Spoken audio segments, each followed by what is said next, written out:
Economia brasileira.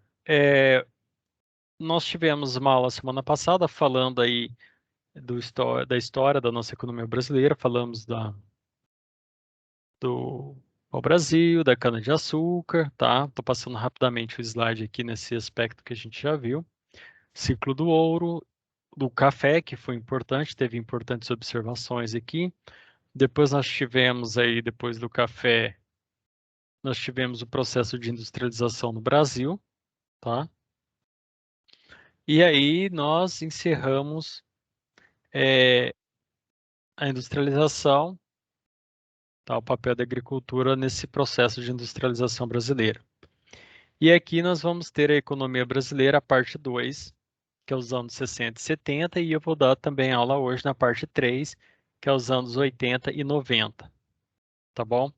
Então eu vou caminhando aí, vou passar um pouco mais rápido assim nos aspectos históricos ali, mas na hora que tiver questões econômicas relacionadas ao nosso conteúdo, aí a gente vai dar uma freada aqui para entender quais foram as ações dos governos brasileiros em questões econômicas, tá? E os seus resultados. E aí a gente vai fortalecer ainda mais o nosso conhecimento, que eu acredito que foi bem bem aproveitado nesse semestre. Os anos 60, então a gente depois do processo de industrialização ali na década de 30 com Getúlio Vargas, né, no Estado Novo, nós tivemos o auge da industrialização e ele ocorreu ali com o plano de metas de Juscelino Kubitschek, né, entre 1956 e 1960. Juscelino Kubitschek foi um presidente brasileiro do Estado de Minas Gerais e ele criou esse plano de metas que tinha alguns objetivos importantes, que era principalmente formar uma economia industrial madura no país. Então, o Juscelino Kubitschek ele queria solidificar a industrialização no território nacional. E quais foram os três pontos principais do plano de metas de Juscelino Kubitschek? Investimentos estatais em infraestrutura, com destaque para o setor de energia elétrica e transportes.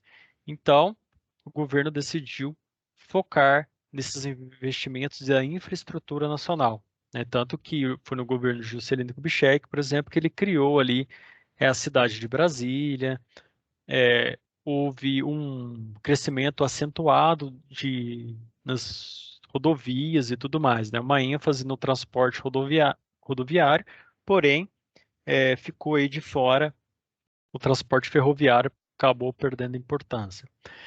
Houve também um estímulo ao aumento da produção de bens intermediários. Então, um outro ponto importante do plano de metas de Juscelino Kubitschek era o aumento da produção de carvão, cimento, aço, porque são produtos importantes aí na área industrial. Então, é uma indústria de base que fortalece o processo de industrialização no Brasil. Então, nós temos matérias-primas, nós temos ferramentas, máquinas, nós temos insumos para alimentar o nosso setor industrial crescente. E nós temos incentivos à introdução, que é o terceiro ponto, né? Incentivos à introdução de setores de consumo de bens duráveis e de capital. Então, aqui deu-se uma atenção, né, no aspecto da industrialização, que pudesse fornecer aos brasileiros, né, possibilitasse o consumo de bens duráveis e de capital. Os bens duráveis são bens aí que têm como geladeira ou fogão, tá? A televisão, são os eletrodomésticos, esse tipo de bens duráveis aí que as pessoas consomem, tá? Em seus lares, e os bens de capital são o maquinário, as ferramentas, são máquinas que constroem, que fabricam outros produtos, outros tipos de bens. E aí o plano de metas, ele teve como resultados um rápido crescimento econômico no período em que ele ocorreu, tá? E um crescimento industrial e substituição das importações. Deixa eu ver se está tudo certo aqui com vocês. Tá. O que que acontece? O Brasil, de fato, durante o plano de metas aí de Juscelino Kubitschek, ele teve um crescimento econômico importante nesse período, tá? A indústria se expandiu e houve uma substituição de importações, né? Então, a indústria nacional crescendo, o brasileiro passou a consumir mais do seu produto nacional. Houve um aumento da dívida externa com empréstimos, emissão de moeda, que gera inflação.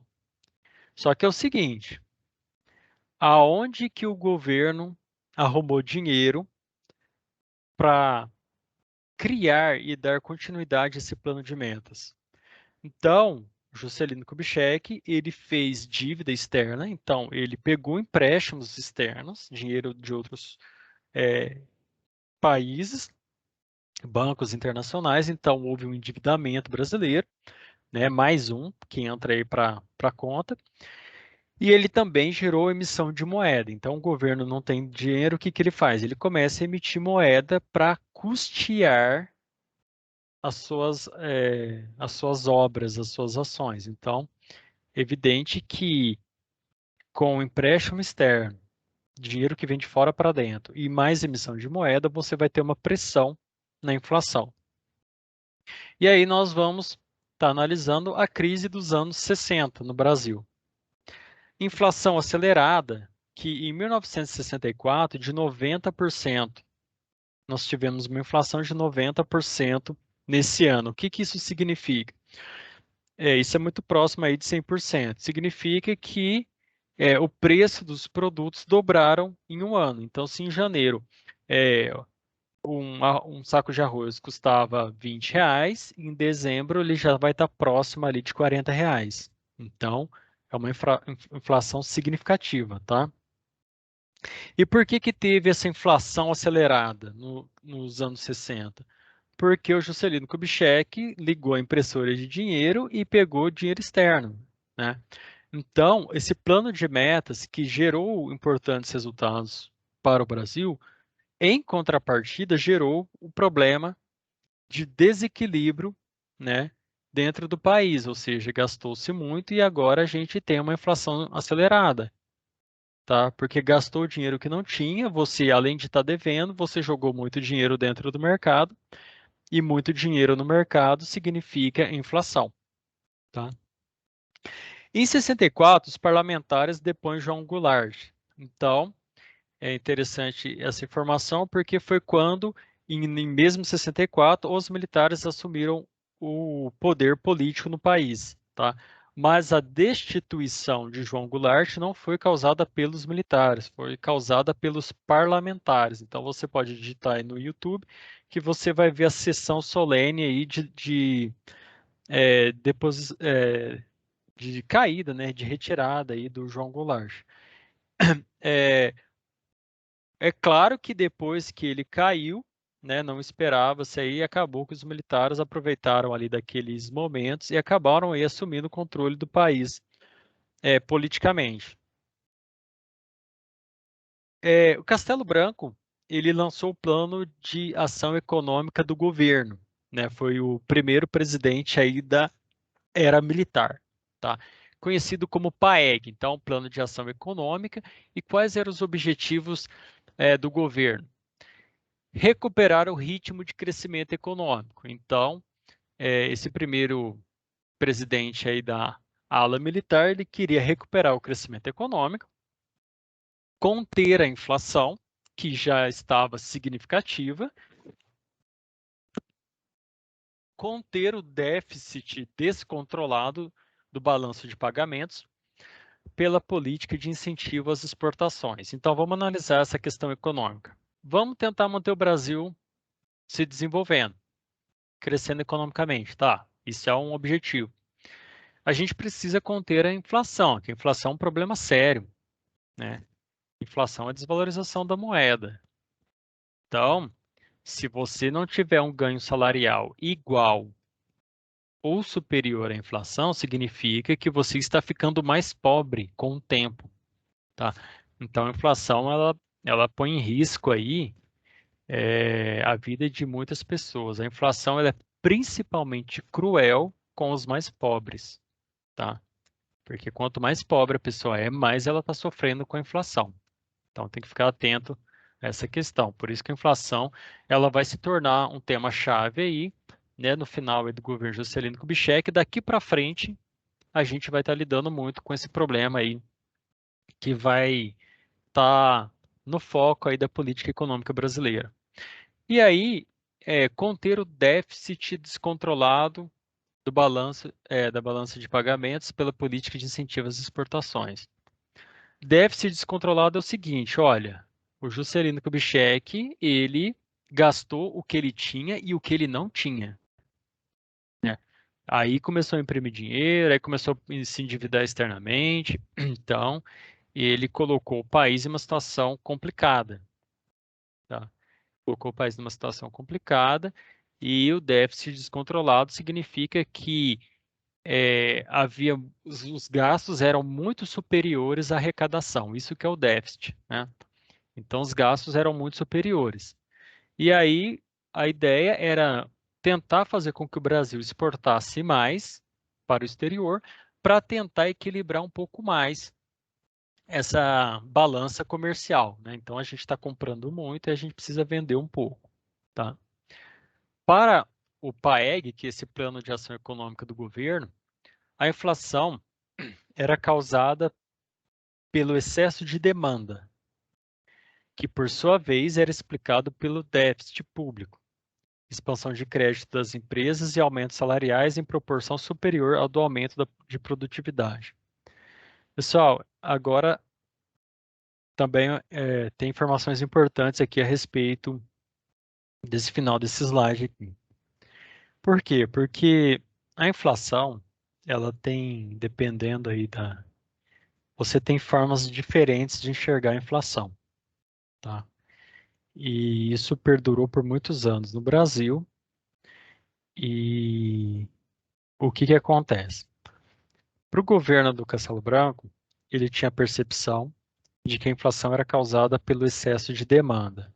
O que que isso significa? Significa que o Brasil, as pessoas estavam consumindo muito no Brasil, né? Então, o brasileiro, quando ele consome muito, há uma demanda muito grande. O que que acontece quando há um desequilíbrio entre oferta e demanda? Se for um aumento da demanda, o problema é o seguinte: ele vai gerar um aumento nos preços, ele vai pressionar o aumento dos preços. Por quê? Porque tem muita gente querendo comprar e pouca gente vendendo. Então, como havia um excesso de demanda, tá? Então isso vai pressionar o preço dos produtos para cima. Isso era uma preocupação aí desse programa, tá? E que por sua vez era explicada pelo déficit público, né? Então, qual que é por que está tendo excesso de demanda no Brasil? Está tendo excesso de demanda no Brasil, estou me referindo ao período, claro, período histórico ali da década de 60. Havia um excesso de demanda porque é o seguinte, você tem expansão de crédito das empresas, ou seja, as empresas brasileiras têm fácil acesso a dinheiro, tá? É, e você também tem os aumentos salariais. Os ganhos de aumento salarial do brasileiro foi superior à inflação a outras coisas. Qual que é o problema de você ter ganhos salariais? Até nisso tem problema, tá? O problema é que se você tem um país inteiro tendo um ganho salariais, isso vai gerar ainda mais um excesso de demanda. Por quê? Porque dinheiro na mão do consumidor é gasto. É claro que você tem diferentes formas de analisar esse gasto entre os consumidores, né?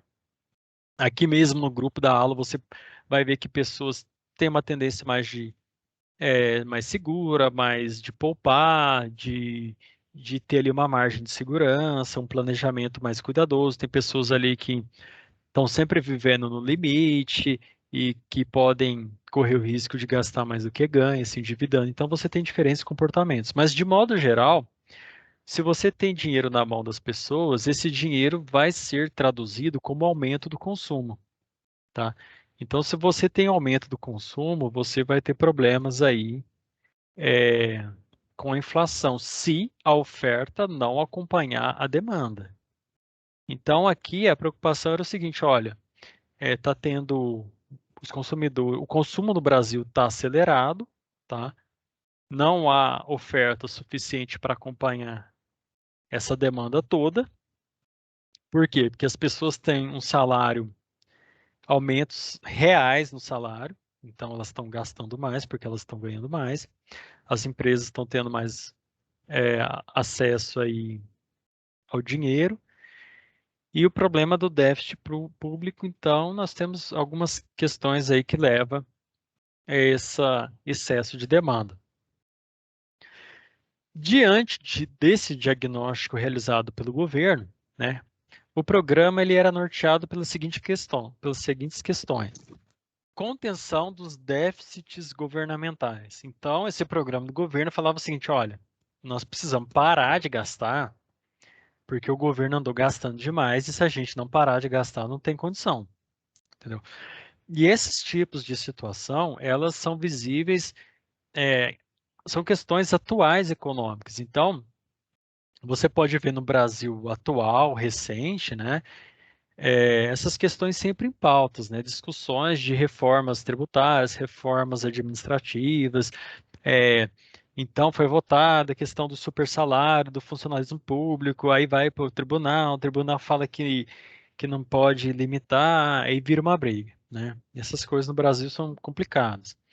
Mas é sempre importante estar entendendo por que que tem essa questão de conter o déficit governamental. É claro que tem governos que gastam mais e tem governos que estão mais preocupados em conter o dinheiro gasto pelo governo. E isso tem reflexos dentro da economia, tá?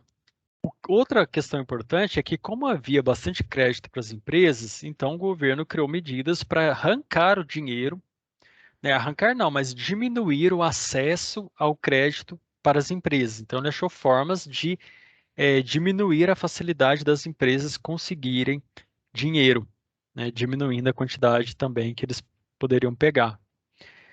O crescimento do salário real proporcional ao aumento da produtividade, a partir do aumento da taxa de juros. O que que acontece aqui?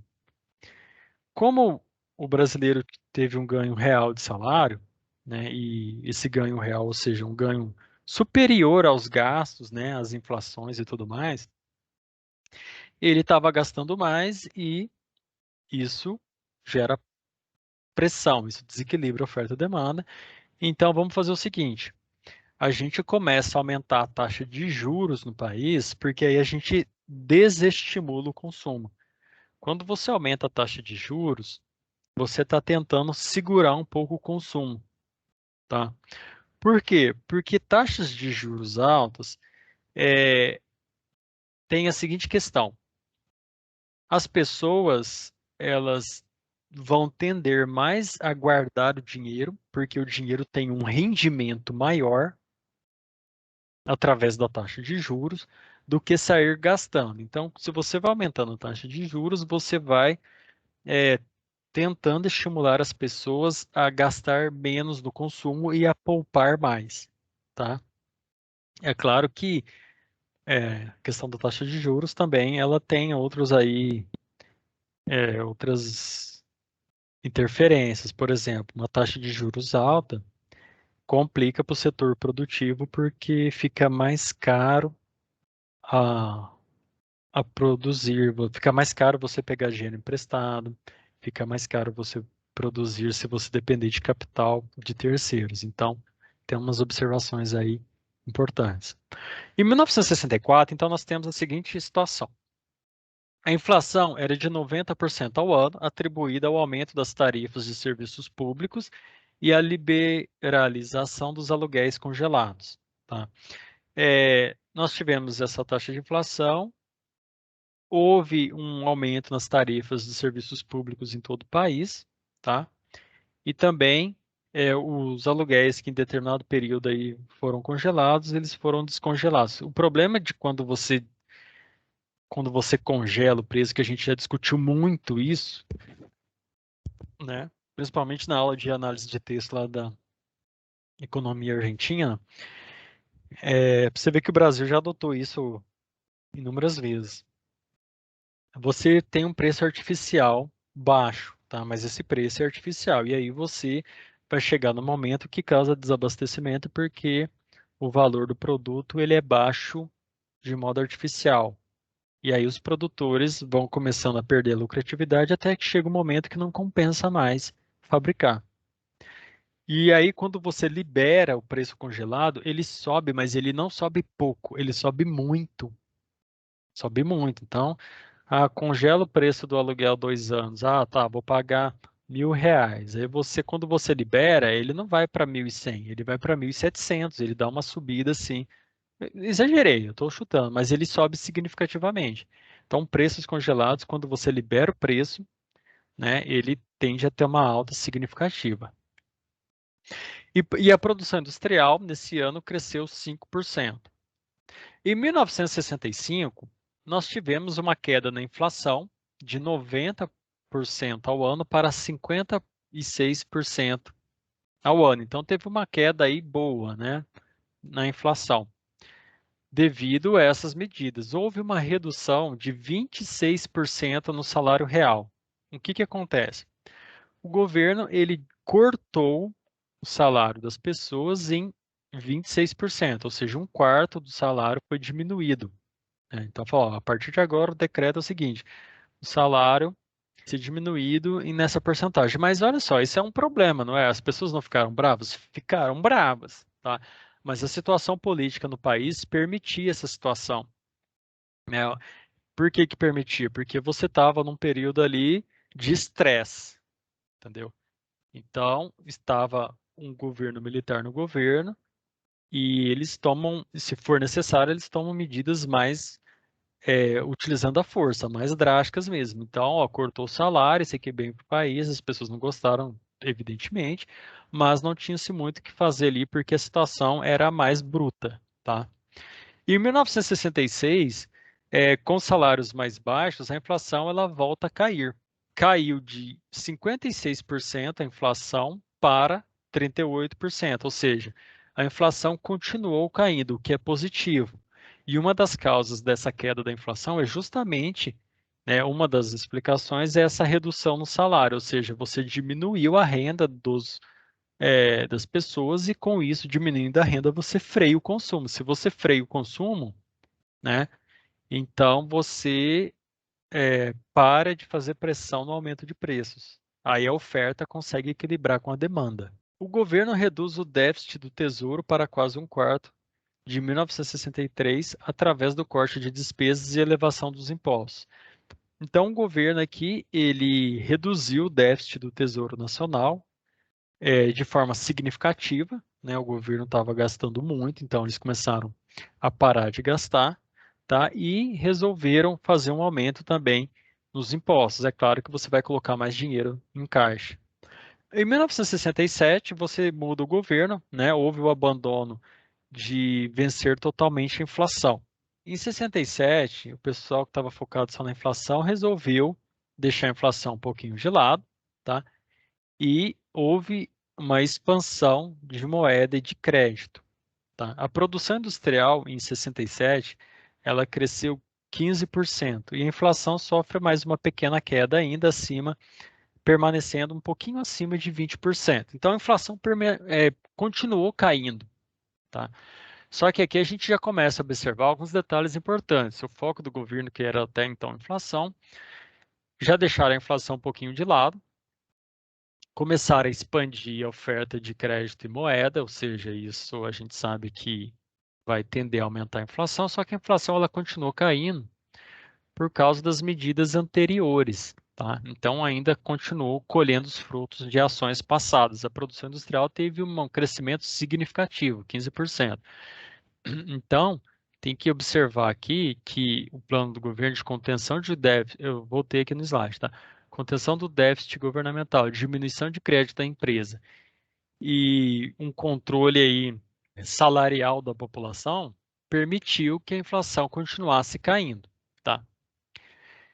Beleza. Então nós vamos aí para os anos de 1970, tá?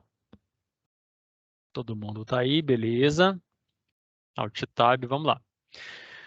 Os anos 70, né? O ano aí que o Brasil foi tricampeão mundial da Copa aí. Os anos 70 entre 1967, né, que eu parei em 67, até 1973, o Brasil sofreu não, mas ele passou por um período conhecido como milagre econômico. Esse milagre econômico, ele fica entre aspas, mas assim, ele de fato teve um crescimento absurdo na economia brasileira, absurdo, nível acima do chinês, em momentos que a China teve bem, hein, tá? Hoje a China não está mais com aquele fôlego todo, né? Mas a gente vai ver aí que essas questões econômicas você tem que estar vendo, quando você está vendo alguma coisa que está dando certo, que está positivo, você tem que estar vendo que isso tem um custo, né? Se a gente está ganhando aqui, é onde que a gente está sofrendo um pouco. Tem que ter um pouco essa percepção. O milagre econômico ele foi um período de intenso crescimento do PIB brasileiro, tá? E da produção industrial entre 67 e 1973. Sai o Castelo Branco e entra o Costa e Silva. A equipe econômica ela passou a ver o crescimento econômico como prioridade. Aqui mudou o governo. O que que acontece? Você tem, isso é muito comum quando muda-se governos, você tem aí, e nem precisa mudar, né? Às vezes o próprio governo tem uma mudança aí de perspectiva. Você tem aí objetivos diferentes. Então o governo Costa e Silva ele falou o seguinte, olha, eu não estou esquentando cabeça muito com inflação, não. Eu quero que o Brasil cresça economicamente. Então, a prioridade nossa é fazer com que o Brasil cresça economicamente. Esse era o objetivo dele. A inflação, que era entendida como inflação de demanda, passa a ser vista como inflação de custos, fazendo afrouxar as políticas de contenção da demanda. Olha só, a inflação no governo anterior, ela era entendida como uma inflação causada pelo excesso de demanda devido ao aumento salarial, oferta de moeda grande, impressão de dinheiro e tudo mais. Então, o entendimento da inflação era outro, eles tomaram algumas medidas que surtiram efeitos positivos em relação à inflação, e eles estavam aí conseguindo um resultado aí positivo, tá? Só que a partir do momento, esse outro governo, ele teve uma interpretação diferente do que poderia estar causando a inflação no nosso país, né? Relacionando a inflação aos custos, né, de produção e tudo mais. Então, isso é importante porque você vai ter medidas diferentes na forma de você lidar com esse problema. Em 68, o governo criou o CIP, que é o Conselho Interministerial de Preços. Foi criado em 68, no qual os reajustes deveriam ter aprovação prévia do governo, com base em variação de custos. Opa.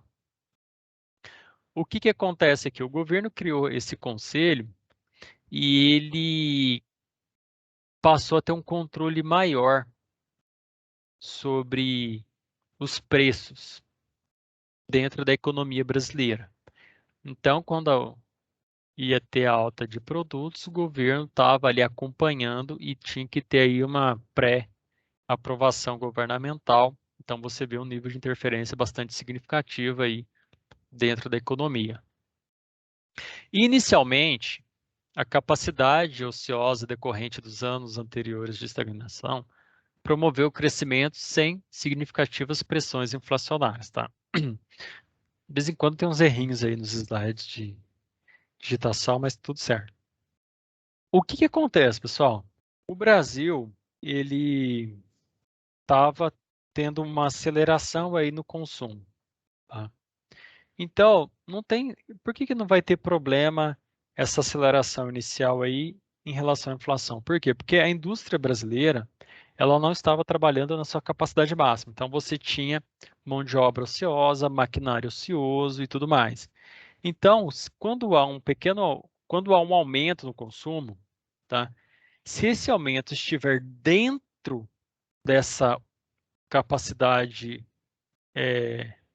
ociosa, não tem problema de inflação, porque a demanda está chegando no nível da oferta. Então você ainda não sente problemas com inflação nesse momento. A inflação, ela pode começar a apresentar um problema quando a demanda começa a ultrapassar aí a oferta de forma aí mais significativa. Com o fim da capacidade ociosa, tá? Então aqui você tem essa nova política do governo do Costa e Silva, Com essa nova política, a capacidade ociosa da empresa ela começa a ser atingida e você começa a passar de um período de estagnação econômica para um período de aquecimento significativo, né? Superaquecimento, que foi manifestado por pressão da demanda e pressão pela importação de bens de capital. Então, o Brasil começa a aquecer economicamente, as pessoas começam a consumir mais, e isso atinge a capacidade de produção da nossa indústria nacional e começa a ir além, tá? Então, isso vai começar a gerar depois uma pequena pressão no aumento dos preços, tá? E também houve um aumento aí pela importação de bens de capital. Bens de capital são os que produzem outros produtos, outros bens. E quais foram as características, então, desse milagre econômico brasileiro nesse período? Você tem uma elevada participação do setor público na economia, ou seja, o Estado brasileiro ele tem uma característica de forte intervenção dentro da questão econômica no país. Tá? Então, você tem uma elevada participação governamental na economia, no qual o Estado ele controlava os principais preços na economia, assim como respondia pela maior parte dos investimentos. Então, por que que o Brasil, o governo brasileiro, o Estado, né, tinha uma forte participação na economia? Porque através desse órgão aqui, que é o CIP, Conselho Interministerial de Preços, ele começa a interferir diretamente nos preços da economia, tá? Fala, não, o preço tem que ser esse e tal. Então, ele tem ali um órgão meio que controlador de preços. Isso costuma ser problema, tá? Costuma ser problema. Porque vai interferir na oferta da demanda, então quem determina o preço, aí você tem que ver os custos do produtor e tudo mais. Então, a gente já viu, estudou bastante essas questões. E outra questão que caracterizou bastante a participação do governo na economia é que o governo, a maior parte dos investimentos que estavam ocorrendo no país eram feitos pelo governo. Então aí você vai ter aí construção de estradas hidrelétricas no país, você vai ter construção de um monte de coisa aí, né? Estádio, vai ter um monte de coisa, rodovias. Então o governo estava aí sendo responsável pela maior parte dos investimentos. É claro que tem que ver de onde que ele está tirando esse dinheiro, tá? Os recursos necessários às importações eram provenientes do bom desempenho das exportações, tá? Então, o Brasil estava conseguindo ter um bom desempenho na exportação, tá? E isso estava gerando aí um pouco de recurso para o país. Forte crescimento industrial no Sudeste. Então, o Sudeste ele teve um significativo aumento do crescimento industrial, né, que até hoje permanece, ou seja, a região Sudeste ainda, ela é onde se concentra a maior parte aí das indústrias brasileiras.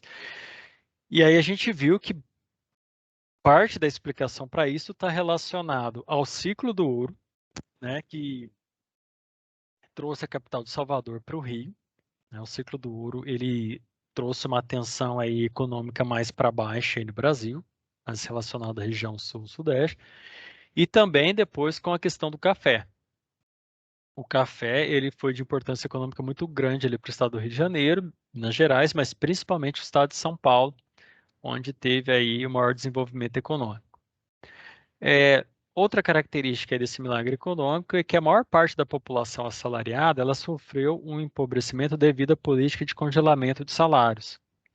Então, o que que aconteceu? Como para se conter a inflação, o governo ele adotou algumas medidas e a interpretação dele era que as pessoas estavam gastando muito, né? Uma pressão forte no consumo. Uma forma de reduzir o consumo é você segurar um pouco a renda das pessoas, né? Então ele foi lá e começou a estipular valores salariais, ele trouxe esses valores um pouco para baixo, como forma de segurar o consumo no Brasil e, consequentemente, a inflação. Surtiu o resultado? Surtiu o resultado.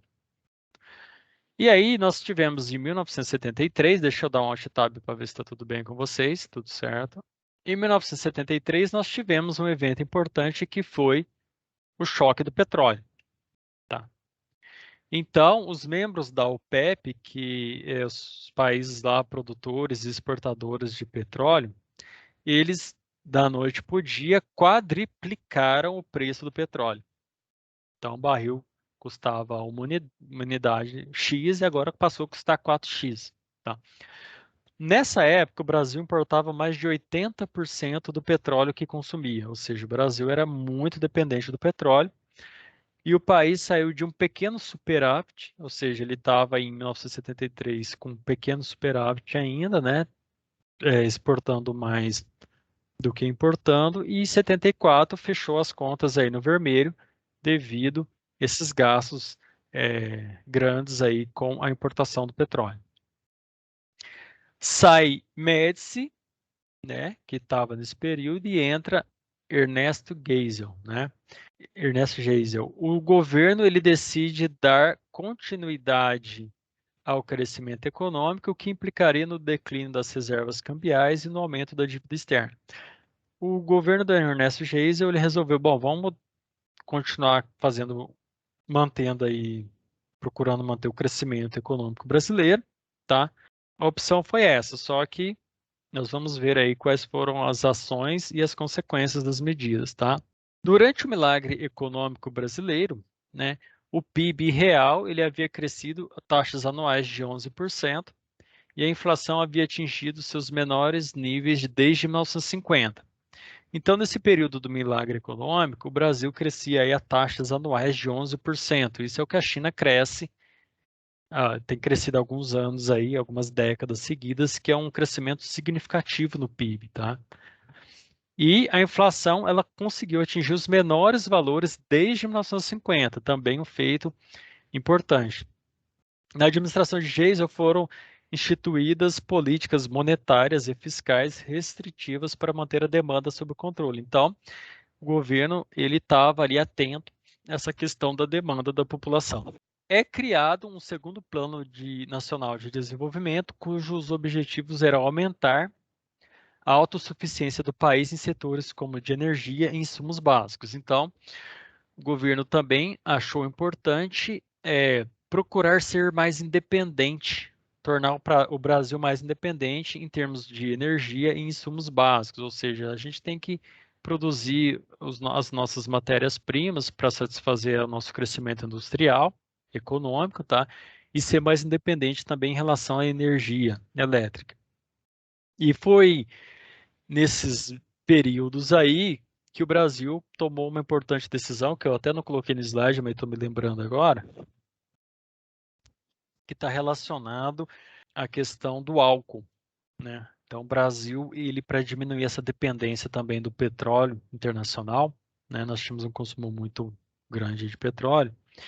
Então, o Brasil criou aí tecnologias que desenvolvesse álcool a partir da plantação de cana.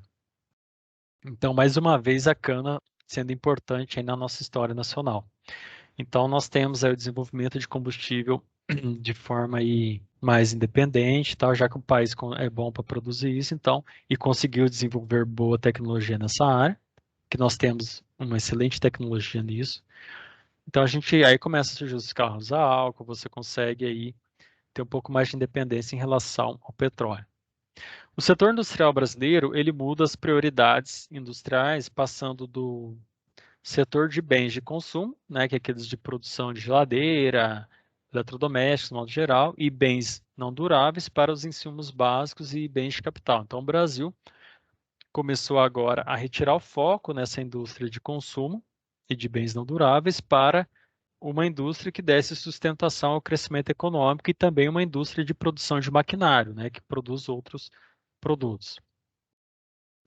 Em 1970, ainda entre 74 e 79, o Brasil apresentou um crescimento significativo. Então, o setor metalúrgico brasileiro cresceu 45%, o de material elétrico 49%, o setor químico 48%, o setor de papel e papelão 50%, ou seja, crescer 50% de uma indústria é muita coisa. Então, o Brasil, em um pouco período aí, ele teve saltos significativos no seu crescimento industrial de alguns setores importantes aí para a economia brasileira. Esperava-se que o país produzisse superávit suficiente para pagar os juros e amortizar a dívida, né? A opção pelo crescimento implicou um enorme aumento da dívida externa do país. Os empréstimos externos financiaram as despesas com petróleo e a importação de insumos à indústria. O que que acontece? O governo ele estava mantendo um crescimento econômico importante no país, só que foram passando-se alguns anos e teria-se a opção de segurar as pontas, já que houve um forte crescimento econômico, tá? Então poderia pensar assim, ó, vamos ver, vamos equilibrar, manter sob controle aí esse crescimento industrial, econômico conquistado, e aí a gente vai a, tomando medidas para ajustar conforme aí os problemas forem surgindo. Mas os governos que vieram posteriormente, como a gente está vendo, eles resolveram manter um crescimento em ritmo acelerado. Não, cresceu, a gente quer crescer mais, quer crescer mais. E é claro que esse crescimento precisa de recursos sendo investidos no país. Se o país não tem recursos, que ele faz? Ele pega emprestado. Então, muito desse crescimento ele vem devido a dinheiros externos de fora do Brasil que financiaram essa expansão econômica. Em 79, nós tivemos aí o segundo choque do petróleo. Tá? A alta dos preços do petróleo afeta o setor produtivo, que repassa o aumento dos custos para o consumidor. Combustível, né? O combustível vem do petróleo, né? O petróleo é um recurso extremamente importante economicamente. Então, subir o preço do petróleo sobe tudo, porque a indústria ela precisa desse importante recurso aí, né? Se ela não está ligada diretamente ao consumo desse produto, a logística está, né? Então, quando sobe o preço do combustível, você tem que tomar cuidado porque isso costuma refletir, né, num aumento dos preços de forma geral, mesmo que seja pouco, mas é um setor muito sensível aí. O choque do petróleo, juntamente com problemas na agricultura, nesse período, e déficit público, pressionaram a inflação no Brasil. E aí nós vamos aí para a parte final da economia brasileira, que são os anos 80 e 90, tá? A maior parte já foi, tá? Pensa, nossa, vai mais um tempão? Não, não vai. A gente acaba daqui a pouco. Deixa eu ver se está tudo certo com vocês. Alt Tab. Beleza. Então, os anos 80, tá? Qual que foi o início dos anos 80? Internamente, para manter a economia em crescimento, o governo optou não só pelo endividamento externo, mas também o endividamento interno. Então, como eu disse, o governo decidiu continuar ou tentar continuar esse crescimento econômico, e para isso ele precisava de dinheiro, porque o governo era um importante jogador ali econômico, na qual a maior parte dos investimentos no país vinha de recursos públicos. Né? Só que, como ele não tem dinheiro, não tinha dinheiro para bancar essa empreitada, ele acabou se endividando tanto externamente quanto internamente, pegando dinheiro de bancos e tudo mais, né? Externamente, ele demonstrou vulnerabilidade da economia nacional, né? Então, esses choques do petróleo aí, e eles abalaram um país que era muito dependente do recurso. O aumento do preço do petróleo e derivados, né, recessão econômica nos países desenvolvidos causou queda na exportação brasileira. Aumento dos juros no mercado internacional, suspensão de novos empréstimos para o Brasil. Aconteceu tudo isso. Então, olha só, nós tivemos aí o primeiro choque do petróleo em 73, depois em 79 o segundo. Então você teve um aumento geral do preço do petróleo, tá? Esse choque do petróleo não afetou evidentemente o Brasil, né? Afetou todos os países do mundo, tá? Tamanho é o poder econômico que tem os países da OPEP, né? Que são os países produtores e exportadores de petróleo. Arábia Saudita, Irã, Kuwait, Venezuela. Então tinha alguns países aí que fazem parte disso. Esse choque do petróleo, ele causou aí problemas econômicos no mundo e houve uma recessão em países ricos e desenvolvidos, Estados Unidos, a Europa ali de modo geral. E isso fez com que houvesse uma diminuição na exportação brasileira. Então, o Brasil diminuiu as vendas. Houve um aumento de juros no mercado internacional. Isso é uma informação importante, porque o aumento dos juros, quando o juros está baixo, a economia, o consumo está mais acelerado, então as pessoas investem mais, cria-se mais empresas, né? Gera-se mais empregos, porque os juros baixos significa o seguinte, olha, eu vou ficar com o dinheiro parado, e esse dinheiro parado não vai resolver problema nenhum, então significa que eu vou achar uma forma de investir esse dinheiro e conseguir um retorno financeiro bom com ele. Mas quando você aumenta os juros, você tende a diminuir o consumo. Por quê? Olha, juros altos, empréstimo fica mais alto, os juros que você paga no banco fica mais alto. Você estimula as pessoas a pouparem mais o dinheiro e gastarem menos, porque olha, juros de 10% ao mês. Então, se você tem R$ 1.000, no outro mês você vai ter 1.100. Estou dando um exemplo exagerado aí ao mês, tá? Então, as pessoas falam, eu vou gastar esses R$ 1.000. Para mim compensar gastar R$ 1.000, eu vou ter que ter um ganho maior que 10%. Se eu não vou ter, é melhor eu poupar. Então, por isso que é importante ficar aí atento aos juros. Eu dei um exemplo bastante simples aqui, mas que dá para entender. Se houve aumento dos juros no mercado internacional, significa que Estados Unidos, principalmente, outros países ali da Europa, né, Alemanha, você vai ter Inglaterra, eles aumentaram os juros deles. O que que acontece? O dinheiro estrangeiro que estava investido no Brasil vai embora. Então, investimentos de dólares, investimentos, vamos supor, dos Estados Unidos no Brasil, geração de empregos, criação, contratos com o Brasil, esse dinheiro vai embora. Por quê? Porque se aumentou os juros lá, o que geralmente significa? Não é que ele vai embora todo, né? Mas significa o seguinte, olha, é melhor eu guardar esse dinheiro nos Estados Unidos e render os juros do que eu aplicar no Brasil, que é um país que tem riscos de negócio muito grande, que tem uma burocracia muito grande, que tem uma política instável desde sempre. Então, nós temos aí riscos grandes no Brasil. Então, a gente precisa tomar um certo cuidado. Então, o Brasil ele tem problemas de infraestrutura, o Brasil tem problemas aí relacionados ao jeitinho que eles tentam dar nos negócios e tudo mais. Então, tem várias coisas aí que não favorecem muito os negócios no país, porém, temos muitas qualidades daí que faz um contraponto. E aí, um outro problema que acontece é que foi suspenso novos empréstimos ao Brasil, não por causa do Brasil, mas por causa de uma moratória do México em 82. O México quebrou, não pagou a dívida. Na América Latina vive países quebrando aí, dando calote. Então, isso acendeu um alerta para os emprestadores de dinheiro internacionais e eles falaram, olha, a América Latina em toda ela é instável economicamente, politicamente, tem vários problemas, então qualquer coisinha aqui o pessoal já fica esperto lá fora. Então, o Brasil não conseguia mais pegar empréstimo.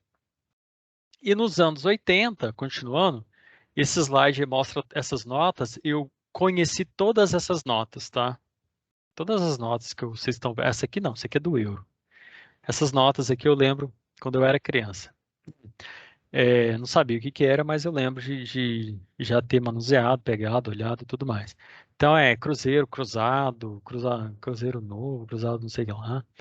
Nos anos 80, dentro do governo brasileiro, você tinha duas correntes de pensamento econômico, tá? Uma preocupada com o crescimento econômico a qualquer custo e outra com o equilíbrio macroeconômico, que, sendo alcançado, abriria caminho para um crescimento econômico posterior. O que que acontece, pessoal? Nós temos duas formas de enxergar a economia brasileira e essas duas formas estavam presentes no governo da época. Uma delas falava o seguinte: taca o pau e vamos fazer continuar o Brasil crescendo. O Brasil vai estar crescendo, abrindo indústria, gerando emprego. Essa geração de emprego está tão alta que isso tem uma pressão até para aumento de salários, de modo geral. O país está expandindo. A gente está, a gente não tem dinheiro, a gente está endividado, mas a gente mantém o país crescendo, as exportações crescem. com esse crescimento da economia, você vai ter mais imposto, você vai ter mais renda, então isso é uma forma aí da gente tentar manter esse crescimento rápido da economia. Então, umas pessoas pensavam assim, ó, continua mantendo esse ritmo de crescimento, que o crescimento vai dar um retorno aí futuramente para o país que vai valer a pena. Outra forma de ver a economia era o seguinte, olha, o país cresceu, tá? E agora a gente precisa pôr um pouco de pé no freio, desacelerar um pouco, ver como é que as coisas... Porque o Brasil cresceu muito e a gente não sabe onde que vai parar. Então vamos crescer um pouco, vamos organizar a casa aqui, vamos ver como é que a gente diminui os déficits, vamos ver como é que está a nossa questão da dívida, vamos manter aqui o sossego, porque esse crescimento que a gente está tendo, ela custa muito dinheiro. Está custando muito dinheiro, né? Então a gente precisa manter um equilíbrio econômico. Então agora a gente vai controlar a inflação, a gente vai ver a questão de emprego, desemprego, dívida. Então várias coisas foram pensar. Então a gente organiza a casa aqui, que depois que a casa estiver organizada, a gente pode pensar num futuro crescimento econômico novamente, tá? A opção através de Delfim Neto era aumentar a taxa de crescimento da economia para que houvesse um crescimento do lado da oferta, chegando assim à estabilização. É claro que eu não vou entrar em detalhes, mas assim, aqui tem nome de ministro da Economia que sai, ministro de Economia que entra, tudo mais. O Delfim Neto, ele, que era o ministro da Economia, ele já estava dando palpite desde a década de 60, ele está vivo até hoje, então, e dando palpite. Então ele resolveu fazer o seguinte, ele optou em manter a taxa de crescimento do Brasil, tá? Então eu falei, vamos manter o negócio aí crescendo, mesmo que com a dívida aumentando e tudo mais, a gente optou por essa questão. E qual que era a ideia dele? Com o crescimento econômico, geração de emprego, você vai ter crescimento aí de indústrias, você vai aumentar a oferta, porque as pessoas estão comprando, aí o crédito está fácil para as indústrias produzem mais, então vai crescer mais indústrias. Então, essa demanda que é grande no Brasil, ela vai ser equilibrada pelo crescimento da oferta. Então, aí a gente vai chegar num equilíbrio, tá? Pessoal, vamos lá. Valquíria também lembra dessas notas. Sim, essas notas famosas, nossa. E pior que esse slide aí ficou cortado, porque tinha um monte de nota ali, né? Então, na década de 80 ali, que foi quando eu nasci, né? No começo da década de 80, então eu pude pegar muito dessas notas aí. Olha só que importante essa decisão aqui. O governo, ele quis estabilizar aumentando o crescimento da oferta. Os governos anteriores, eles estavam controlando a demanda, porque é mais fácil controlar a demanda do que controlar a oferta. O governo resolveu achar uma forma de aumentar a oferta. Pessoal, ele escolheu o caminho mais difícil. É mais fácil você diminuir a demanda do que você aumentar a oferta, porque você não, o Estado, ele não abre empresa, né? Ele tem uma ou outra estatal importante, né? Mas assim, ele não cria fábrica, então é difícil. Ele cria meios, ele cria formas de facilitar a expansão da oferta, mas essa decisão é dos empreendedores, dos indivíduos, dos empresários, entendeu? Então, ele quis que esse aquecimento do consumo fosse alcançado pela maior produção, pelo aquecimento da oferta. Só que é apostar muito alto, você achar que as coisas vão funcionar dessa forma. Mas essa foi a medida aí tomada pelo governo, tá? E aí, nos anos 80, de 81 a 83, a economia aprofunda em recessão, tá? Esse foi o reflexo dessa decisão aí de querer crescer a qualquer custo. né? E houve uma deterioração da balança de pagamentos, dificuldade em se obter novos empréstimos e um processo inflacionário de 110% em 1980 e 211% em 83. Então, olha só, a gente chegou a ter até uma inflação de 20%, né? Ali ao ano, se eu não me engano, era isso, uns slides para trás aí. Deixa eu voltar aqui. Tá bem para trás mesmo. A gente chegou a ter a inflação foi de 90 para 56%, depois 38, depois ficou em 20, alguma coisa por cento em 1967, que é uma inflação hoje ainda é considerada alta, né? Mas significativa mais baixa. Então nós tivemos de 20% ao ano para você ter uma inflação já anual no início dos anos 80. Deixa eu voltar aqui para o nosso slide. Nossa, bastante slide. De 210, de 211%, ou seja, foi 10, a inflação foi multiplicada por 10. Em 1983, a inflação já era de 211%. Aí o que que você faz para fazer essa conta? Você pega 211 e divide por 12 meses. Aí você vai encontrar a taxa de inflação mensal, tá?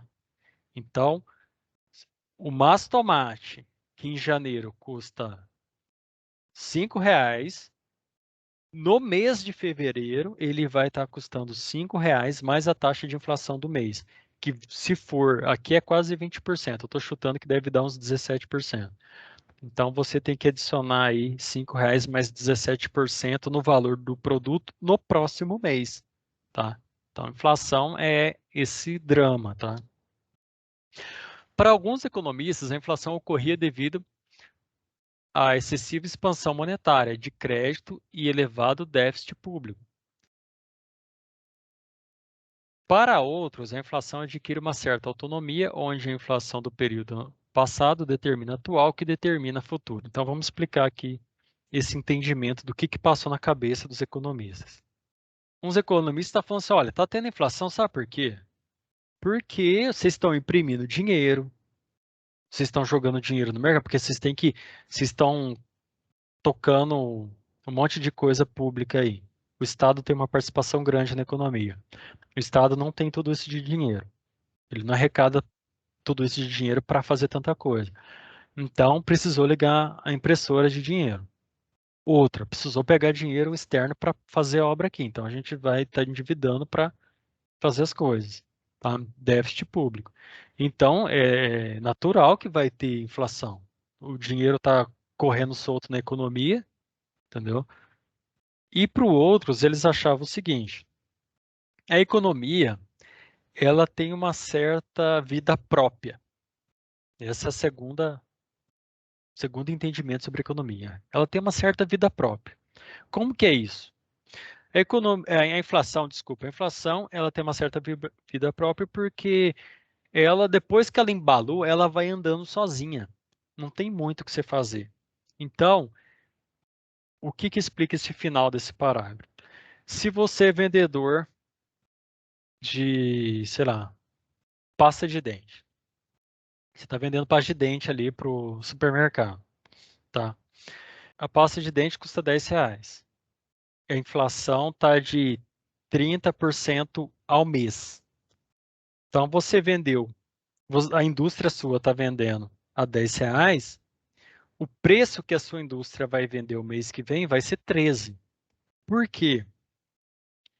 Não é pelo simples fato de que todo mundo acostumou a aumentar o preço todos os meses, gerou um hábito. Então a inflação ela ganhou uma vida própria. Então, mês passado foi 30% de inflação, então eu vou aumentar o valor aqui dos meus preços em 30, e o mês que vem eu vou ter que aumentar em 30 de novo, porque o aumento desse mês foi de 30. E essa coisa, pessoal, pega um ritmo que ninguém mais freia. Então, você sempre vai estar aumentando o preço. Sempre. Por quê? Porque se você deixar de aumentar o preço, você vai entrar no prejuízo. Então, você começa a aumentar o preço dos produtos da sua fábrica, Porque você mantendo, se todo mundo está aumentando o preço 30%, se você manter esse aumento, você está acompanhando o preço de todo mundo. Agora, se você deixar de aumentar, significa que você vai estar deixando de ganhar, entendeu? E você pode ter prejuízo. Então, o negócio adquire uma vida própria. Então, esse é o segundo pensamento aí sobre a inflação. Em 1984, foram apresentadas duas ideias para conter a inflação inercial. Inflação inercial é essa inflação que eu falei para vocês, de que ela adquire uma autonomia. As pessoas cobram esse mês o que veio o mês passado e o mês seguinte o que veio esse mês. Então, elas vão seguindo a mesma taxa. Isso chama inflação inercial. Então, qual que era a ideia de conter essa inflação? Congelamento de preços e salários por 6 meses e descompressão a partir do reestudo da composição dos custos. Então, o governo pensou o seguinte, olha, a situação está dramática, tá? Está 211% de inflação ao ano no Brasil. E o que a gente vai fazer? A gente vai congelar os preços dos produtos no país inteiro por 6 meses, ninguém aumenta. E a gente vai congelar os salários junto por 6 meses. Então, vai congelar salário e preço, tá? E aí, a gente vai começar a liberar os preços novamente depois que o governo estudar a composição dos custos dos produtos. Pessoal, pelo amor de Deus, vocês já estão vendo o trabalho que isso vai dar. Ou seja, o governo ele vai fazer um estudo de custo dos produtos, mas quem faz esse estudo é o empresário que é dono da empresa. É mercado, né, oferta e demanda, é o empresário que analisa os custos, ele que procura fornecedores, mas nesse caso, o governo se colocou na posição de verificar quais que são os custos de produção das empresas e ir liberando para o aumento de preços se necessário, né? Então a gente viu que a medida ali meio complicada. E em 1986 veio o Plano Cruzado. Então você tem uma reforma monetária no qual você retira a moeda anterior e coloca a moeda nova, que foi o cruzado. Os preços foram congelados, os salários foram convertidos com um abono de 16% e houve uma atualização salarial quando a inflação acumulasse 20%. O que acontece? Quais foram as questões ligadas ao plano cruzado? Olha, a gente coloca essa nova moeda, congela os preços no Brasil. Você, na hora de converter a moeda antiga para a moeda nova, a gente já aproveita e já dá um upgrade aí no ganho do salário das pessoas. Então, a gente não faz a conversão exata. A gente faz a conversão, mas a gente joga um aumento no salário das pessoas de 16%. O governo fez isso, tá? E ficou a seguinte situação. Quando a inflação acumulasse 20%, o governo liberava para um reajuste salarial, tá? Mas acontece que você vai estar sempre no prejuízo, porque quando você atinge 20% e vai ter reajuste, esse reajuste vai ser para chegar no valor atual, tá? Inicialmente houve uma queda abrupta da inflação, tá? O congelamento pegou produtos cujo preço acabara de ser reajustado e produtos cujo preço estava defasado. O que acontece com o congelamento aqui? Alguns produtores no Brasil tinham atualizado o preço, outros produtores estavam com o preço desatualizado. O preço já estava defasado pela inflação. E aí o governo congelou. Aqueles que estavam com o preço defasado se deram mal. Se deram mal, porque agora não podia aumentar o preço. Eles não conseguiram atualizar. Então, alguns tiveram, entre aspas, sorte, outros não. Houve um estímulo à demanda interna, devido ao quê? Ao aumento salarial de 16%, que é esse abono, tá? Aumento do salário real e queda na taxa de juros. Então, o que o governo fez? Olha o que ele está fazendo. Ele está estimulando a demanda novamente, tá? Então, ele permitiu esse aumento real no salário e diminuiu a taxa de juros. Então, quando diminui a taxa de juros, fica mais, o dinheiro corre melhor aí por dentro da economia. Como o consumo estava reprimido devido aos anos anteriores de recessão econômica, houve uma forte expansão na demanda, tá? Então, taxa de juros baixa, fica mais barato o empréstimo, aumento salarial, as pessoas começaram a consumir mais. Então, foi isso os efeitos. A expansão da demanda, ela teve como consequência uma pressão sobre diversos mercados, em especial aqueles cujos os preços estavam defasados, tá? Pessoal, as pessoas começaram a consumir fortemente aqui, tá? Todo mundo, a demanda houve uma expansão, tá? E aí começou a pressionar a indústria, mas principalmente aquelas com preços desatualizados, tá? Alguns produtos, como leite, carne e automóveis, houve escassez no mercado brasileiro, então você não encontrava facilmente leite, carne e automóveis, tá? E a escassez gerou cobrança de ágios e filas pela espera de produto. O que acontece antes de eu falar do cruzadinho? Se você quisesse comprar carne, você tinha que encomendar para o açougueiro, tá? O dia que chegasse lá, ele te avisava. E qual que é o problema? O que é essa cobrança de ágio? O produtor de carne ia ficar no prejuízo, porque o preço foi congelado e os custos de carne estavam altos e ele ia entrar no prejuízo. Então ele começou a cobrar por fora. Olha, o preço da carne é tal, de acordo com a tabela, tá? Então eu não estou desrespeitando o governo. Só que se você não me pagar um dinheiro a mais aí para entrar nessa fila e comprar carne, você não vai ter carne. Então começou a ter problemas aí, tá? No fornecimento. Então automóveis, você tinha filas de espera, então alguns produtos aí tiveram problemas aí no abastecimento devido a esse congelamento de preços.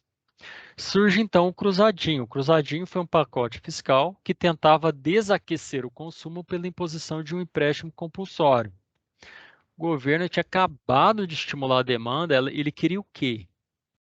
É claro que a demanda, é fácil estimular a demanda, né? Estimulou a demanda, aí começou a ter muita demanda, congelou o preço, aí jogou na conta dos produtores. E aí ele procurou uma forma de retirar esse dinheiro da mão dos consumidores para desaquecer o consumo novamente, impondo um empréstimo compulsório. O governo falou que tinha que pagar para ele um valor e tal. Dessa forma, procurava retirar dinheiro da economia. O dinheiro obtido por esse empréstimo iria financiar o plano de metas atual do governo. Pessoal, nós já estamos acabando, tá? A aula é longa aqui, mas estamos aproximando aí, que vai até os anos de 90 e poucos, tá? Estamos quase lá. Mas é bom que a gente está revendo aí, fazendo um estudo legal sobre a história econômica do Brasil. O plano de metas, né, ele tinha como objetivo de corrigir os desequilíbrios do lado da oferta, tomando medidas para encarecer o crédito aos consumidores e baratear o crédito às empresas. O que o governo tentou de novo? Olha, vamos tentar estimular a oferta no Brasil. Tá? A gente tem que tentar controlar melhor a oferta e a demanda. Então, ele aumentou, ele encareceu o dinheiro para os consumidores, pessoas físicas e tal, e procurou baratear o dinheiro às indústrias, às empresas, como forma de aumentar a oferta, já que o consumo estava alto. Lançou-se o Cruzado 2, um pacote para aumentar a arrecadação do governo através do reajuste de alguns preços públicos, então gasolina, energia elétrica, entre os produtos aí, que o governo brasileiro tinha grande participação no controle, então você tem várias estatais brasileiras, por exemplo, Companhia Siderúrgica Nacional, Petrobras, CEMIG, Eletrobras, um monte de coisa. Então o governo ele aumentou o preço, né, como forma de aumentar a arrecadação. Ele tinha uma influência muito grande sobre alguns preços na economia, tá? E de impostos indiretos sobre alguns produtos, como bebidas, cigarros e automóveis. A crise do plano cruzado. O congelamento de preços dos produtos com preços defasados gerou dificuldade de abastecimento.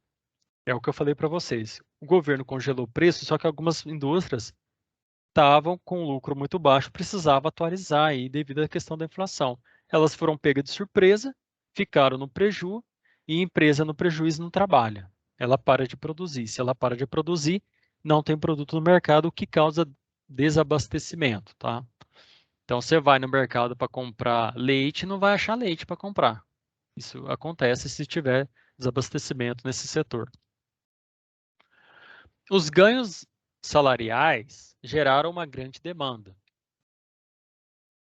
Aí você pensa, nossa, mas às vezes tem um aumento pequeno no ganho real do salário e já causa esse estrago. Causa, pessoal, causa porque o brasileiro não tem o hábito de poupar.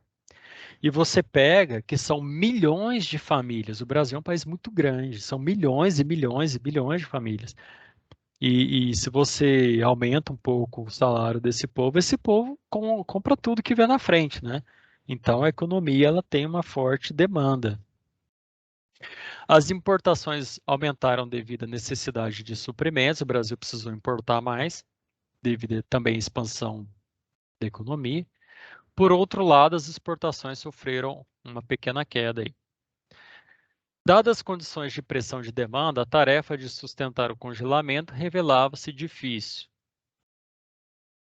O setor produtivo alegava não conseguir cobrir os custos de produção, que eu já falei para vocês.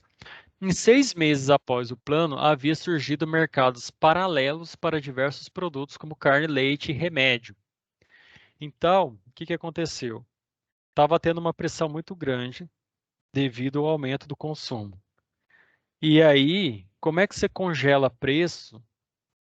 Como é que você congela preço se a demanda está muito grande? Fica difícil, porque o governo ele pode até proibir, ele pode chegar no mercado e falar que você não pode aumentar o preço.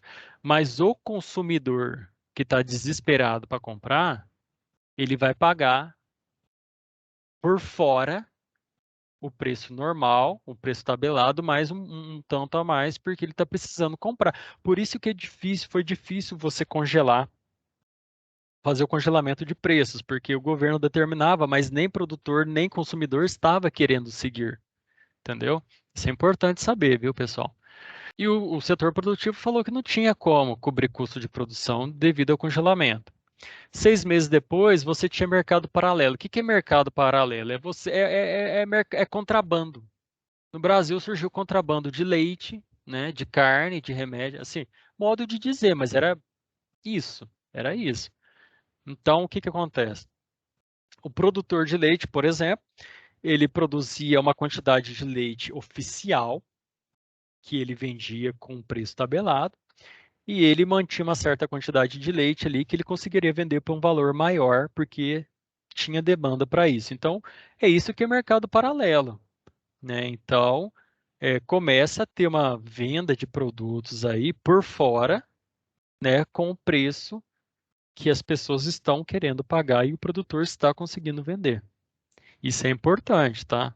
Só para vocês verem que economia é o seguinte, questão de sobrevivência não tem quem segure. Não adianta bater decreto, que se o cara tá precisando comprar, ele dá um jeito. Inclusive, eu pulei uma parte do nosso estudo aqui que fala que em poucos meses os brasileiros já começaram a achar formas de contornar todos os tipos de burocracia possível. O governo estabelecia uma coisa, a gente arrumava jeito aí de fazer de outra forma, tá? Então a gente tem essa habilidade natural aí, né?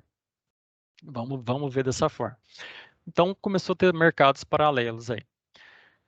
87, a gente está acabando a década de 80 aqui, surgiu o Plano Bresser, tá? Deixa eu pôr aqui o que acontece. A expectativa de congelamento provocou uma aceleração inflacionária. O brasileiro começou a ficar assustado com essa ideia de congelamento. Então, ele ficou com medo de congelamento. Se ele tinha medo de congelamento, o que ele fazia? Ele já aumentava o preço. Nossa, será que o governo vai congelar o preço essa semana? Então, vou aumentar amanhã meu preço, antes que eu seja pego de surpresa. E isso gera inflação. As pessoas aumentam o preço com medo de congelamento. Quais foram as medidas que o governo, o Plano Bresser, adotou? Congelamento de salário por 3 meses, congelamento de preço por 3 meses, desvalorização do câmbio, aluguéis congelados e taxa de juros altos. A inflação caiu, só que junto com a inflação houve queda na produção industrial. Ao mesmo tempo que inibiu o consumo, algo desejado, o governo realmente queria isso, a alta de juros direcionava o investimento para o setor financeiro em detrimento do produtivo. O governo ele conseguiu diminuir o consumo, mas ele conseguiu diminuir a oferta. Deu ruim do mesmo jeito, tá? Então, assim, era para diminuir o consumo e manter a oferta. Só que o que ele fez? Com taxas de juros altas, fica caro as empresas pegarem empréstimos. Com taxas de juros altas, fica complicado. E você congelando aluguel, congelando preços, você está desestimulando a produção. Então, a indústria sofreu muito nesse período e você diminuiu não só o consumo, mas você retraiu a economia brasileira. A produção também diminuiu, a oferta. Em 88, plano feijão com arroz. É bom que vocês estão vendo o tanto de plano econômico que teve o Brasil. Vocês, tem muitos jovens aí, mas o pessoal mais antigo sabe assim que o brasileiro passou por uma quantidade imensa de troca de moedas, de planos econômicos, tá? Então, em 88 teve o plano feijão com arroz, que visava estabilizar a inflação e reduzir os gastos, aí, os prejuízos do governo, déficit. Houve suspensão temporária de reajuste salarial, inclusive do funcionalismo público, então não ia ter mais reajuste salarial por um tempo. Taxas de juros altos, o governo tentou um acordo de limite máximo de reajuste de salário com o setor produtivo, com os sindicatos, mas não deu certo, tá? Porque os trabalhadores eles reivindicavam os ganhos salariais, né? Então, não deu certo essa atitude. No ano seguinte, o Plano Verão, 1989, visava conter a demanda pela diminuição dos gastos públicos e elevação da taxa de juros. Foi adotado outra moeda, que é o cruzado novo. O governo não realizou o reajuste fiscal, né, o que mantinha o déficit público elevado, e seguido de descontrole monetário. A inflação acelerou rapidamente, atingindo 80% ao mês. Quando a gente viu 211% ao ano, dava menos de 20% ao mês. Aqui em 89, a inflação estava 80% ao mês. Então, se você. O que o trabalhador brasileiro fazia? Ganhava o salário, corria no supermercado e comprava o máximo que podia. Então, inflação alta significa o quê? Estoque. Estoque, então você compra 5 litros de óleo de cozinha, você compra 15 quilos de arroz, você compra o que você puder, porque no final do mês vai estar o dobro o preço do produto. Então, a inflação gera esse problema. As pessoas correm para o mercado, né? É claro que isso gera estímulo, oferta, tem várias outras consequências. O governo tentou conter a demanda, só que assim, o governo ele não fez reajuste fiscal, ele não faz a tarefa de casa, ele não contém gastos, ele não se organiza. E aí nós tivemos problema. Por quê? Porque além de ter déficit público alto, o governo estava num descontrole monetário. Ou seja, olha, o governo está com muita dívida, os gastos estão altos, de onde que o governo vai tirar dinheiro? Imprime dinheiro, imprime dinheiro, imprime dinheiro, aí a inflação vem e vem com tudo, né? Estamos aí nos dois últimos slides. Nos anos 80, nós tivemos aí registrado a taxa de inflação do governo Sarney. Saindo o governo de João Figueiredo, houve eleições aí e foi eleito. Quem que foi o candidato do Sarney? Porque o Sarney era vice que assumiu. Tancredo Neves? Não me lembro. Agora me deu um branco aqui. Mas o que que acontece? O Sarney era vice, tá? Morreu aí o presidente oficial. E durante os 5 anos de governo Sarney, vocês têm aí a taxa de inflação ao ano. Em 85, de 240%, que é 20% ao mês. Em 86, caiu para 62% a inflação. Em 87, 366%. Em 88, 934% de inflação. Em 1989, o governo Sarney registrou 1.765% de inflação. uma pancada, né? Em 1990, assume o Collor, e o Collor tinha um discurso de que a preocupação era o combate à inflação, porque a inflação era o assunto mais importante dentro do Brasil. Ah, obrigado pela postagem aí, Eduardo. A inflação, pessoal, é o assunto do Brasil que durou muitos anos. Então, nos anos 80, ela atingiu o ápice aí. Então, tudo que o brasileiro vivia era relacionado à inflação, porque isso tinha um peso significativo na vida dos brasileiros diariamente, tá?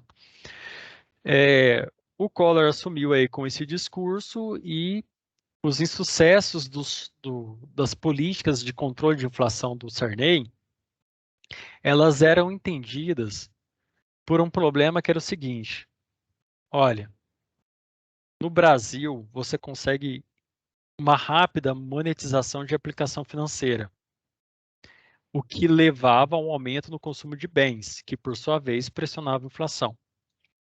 O que isso significa? Olha, sabe por que o Sarney não está conseguindo controlar a inflação? Que a demanda está forte, as pessoas estão comprando, tá? A gente está tentando controlar a demanda, a gente está tentando estimular a oferta. Só que o Brasil tem um problema.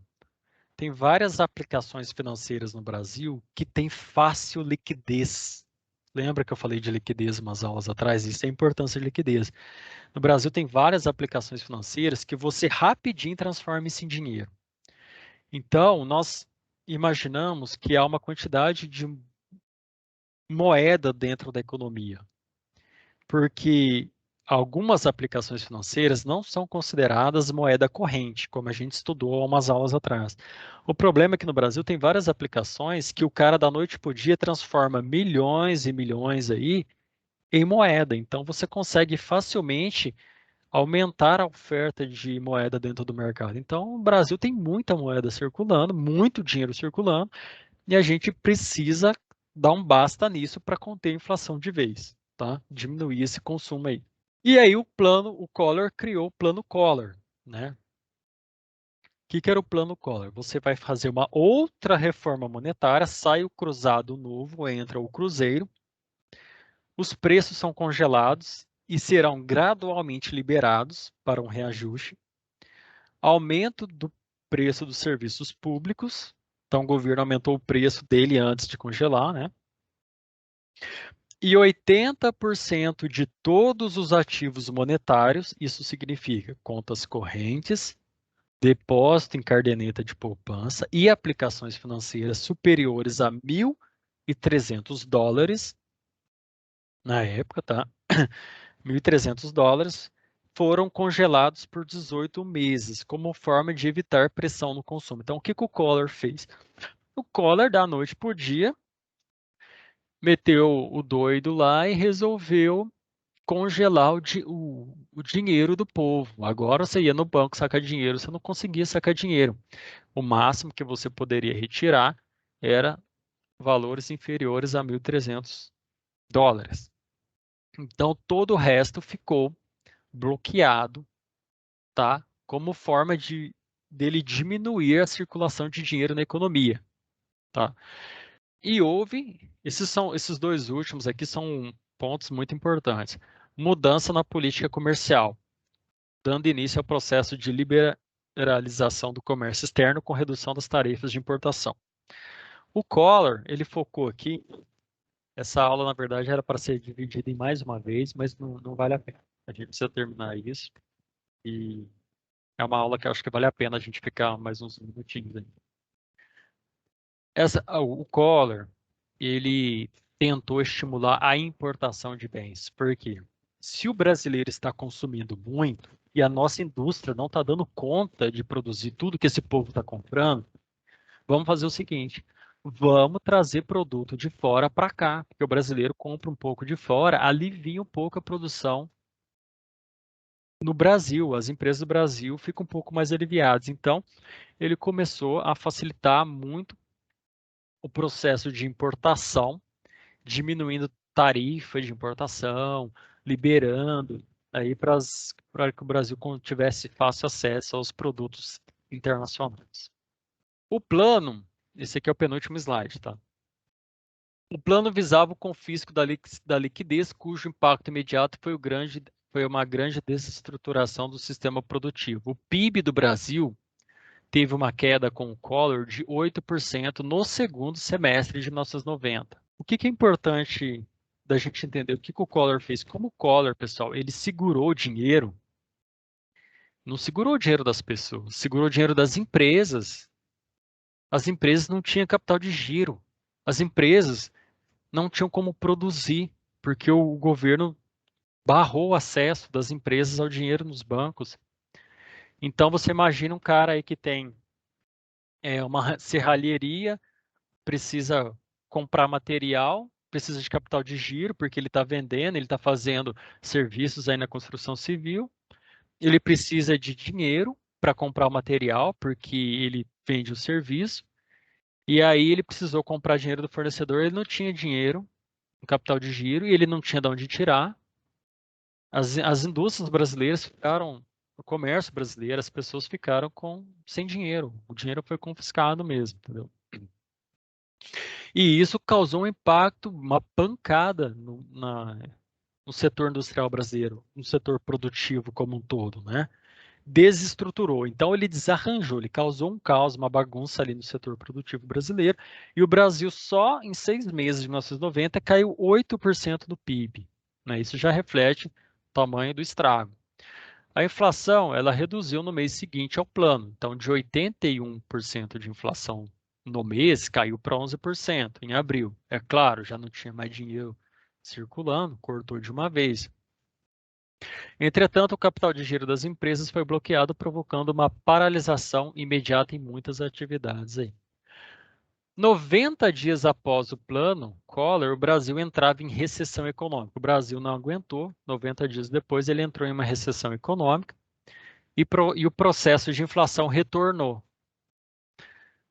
Preocupado com o agravamento da recessão no Brasil, o governo começou a liberar muitos ativos financeiros que antes estavam congelados pelo Collor. Ele chegou lá, deu um break lá, só que aí o país entrou em recessão econômica, ele viu que o negócio ia ficar ruim demais, ele começou a liberar um pouco desses ativos financeiros, tá? Que ficou conhecido como Operação Torneirinha. Em 91, Collor lança outro programa, intensificando os juros altos e a abertura da economia ao mercado externo. Então, ele foi aumentando os juros como forma de segurar o consumo e abrindo ainda mais o mercado brasileiro à economia externa. Em 92, ele sofre o impeachment e assume o vice dele, que é o Itamar Franco, que é o cara que está aí do lado que vocês estão vendo. E aqui nós vamos para o nosso último slide, para encerrar a nossa aula. Tá? Ah, não. Tinha mais um, desculpa. Espera aí. Eu praticamente só estou lendo, tá? Só para a gente encerrar. É claro que eu vou dar uma explicação aqui em alguns pontos. No início dos anos 90, o Brasil havia intensificado o processo de abertura ao comércio exterior, né, fomentando as privatizações. Vocês me desculpem aí pelos erros de digitação. Houve algumas renegociações de dívida externa e desregulamentação do mercado. Houve algumas desburocratizações e tudo mais. Porém, a inflação ela continuou um desafio. Mesmo tendo essas medidas econômicas importantes, a inflação permanecia. Em 93, o ministro do governo do Itamar Franco, que era o presidente da República, né, era o Fernando Henrique Cardoso, e ele implementou um programa econômico de estabilização conhecido como Plano Real. Tá? Inclusive, esse plano teve um impacto tão importante politicamente no país que isso levou ele a ganhar a eleição posteriormente e ser reeleito. Tá? O plano ele foi implementado em 3 etapas. Equilíbrio das contas do governo, ou seja, a gente precisa equilibrar as contas aqui do nosso governo, tá gastando demais. Criação de um plano estável, padrão estável de valor e emissão de uma nova moeda com poder aquisitivo estável. O plano, dessa vez, não envolvia congelamento de preços. Para que as finanças públicas pudessem ser equilibradas, era necessária a redução dos gastos da União, o governo precisava diminuir os gastos públicos dele, tá? Combater a sonegação fiscal, ampliar o processo de privatização, entre outras medidas. Então, começa-se a vender algumas empresas públicas, para o setor, para a iniciativa privada, tá? E começa a diminuir os gastos públicos aí, como forma de controlar as contas. Com o objetivo de servir, não servir, com o objetivo de servir de transição para uma nova moeda, foi criado o RV em maio de 94, Unidade Real de Valor. Tá?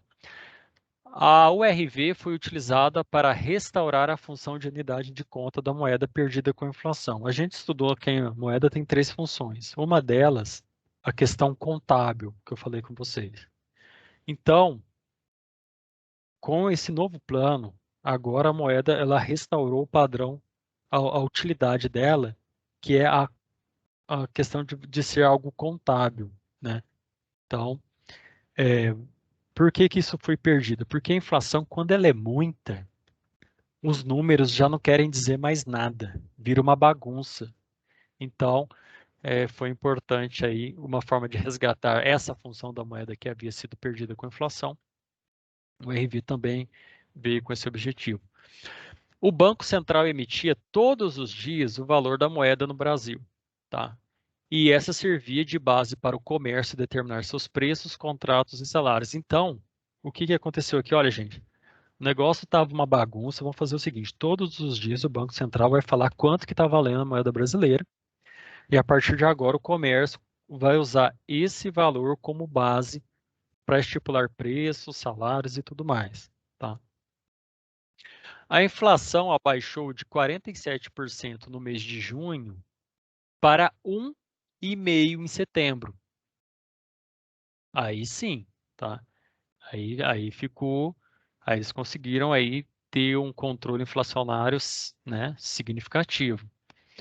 Houve uma valorização da taxa de câmbio devido ao grande aporte de capital estrangeiro no país. Então, o câmbio, nossa moeda nossa, frente às moedas internacionais, foi valorizada, porque depois que o Brasil conseguiu ter um controle aí, uma certa organização econômica relacionada aos gastos públicos e essas novas características do plano econômico, o Brasil se tornou um país atraente aí para investimento, mas o principal desse investimento era os juros altos, ou seja, o país ele sofria com especulação financeira. O que que isso significa?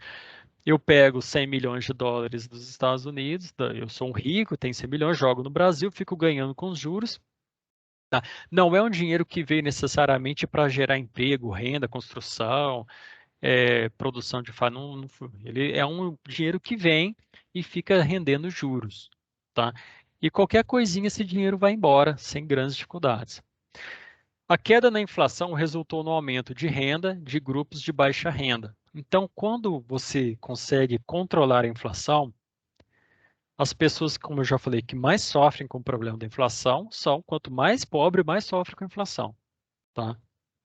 Então, devido a esse controle da inflação, queda da inflação, foi possível você melhorar a renda das pessoas mais baixas. Não porque elas ganharam mais, mas é porque elas perderam menos. Entendeu? Então, você controlando a inflação, você para de desvalorizar o dinheiro das pessoas.